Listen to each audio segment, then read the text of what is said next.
The owner of Reading and Leeds Festival came down one year and he said to me, "You've got something really special here, do not change a thing."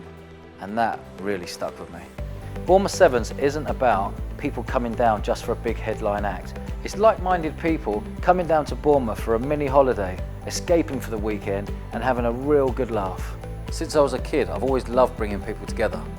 I played rugby all my life, then went to Loughborough University, and then a few of us from there got snapped up to play semi-pro.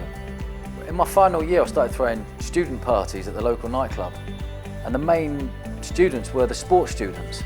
These student nights took off big time, so straight after uni I had to make a choice. I had to quit rugby.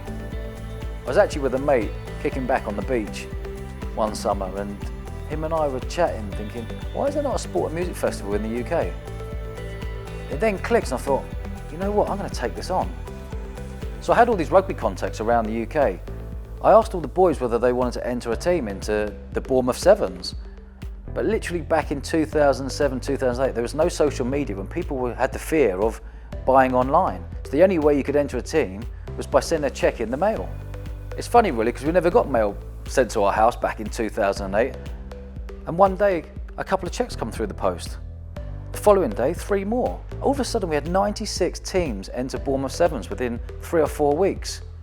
I actually panicked at the time, so thinking, God, I haven't got a clue how to run a tournament, let alone put on a festival in a field. I had no track record, everyone wanted money up front, licensing, showers, toilets, fencing, security, police.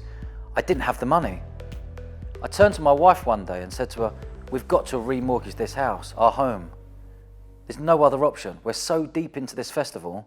The scary thing was she gave up her job 6 months previous to work on this festival because we had no staff. What really hits home at me was, looking back, what a gamble that was.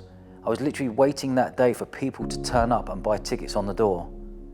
It then really dawned upon me that if no one turned up to this festival, it rained heavily, this is game over. A few months before the festival, Facebook came on the scene. I literally could not believe I could press a few buttons and reach out to the people I wanted to reach out to. I remember vividly year one, standing on that front gate, just praying people were going to turn up. All of a sudden, all these queues were forming. I thought, my God, this has worked. I remember walking around and seeing rugby being played, netball being played, dance tents, live bands, music, fancy dress.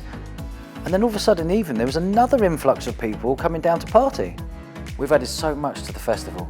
Glamping, VIP, VVIP, dodgeball, hockey, and about 12 festival arenas. It's just going from strength to strength.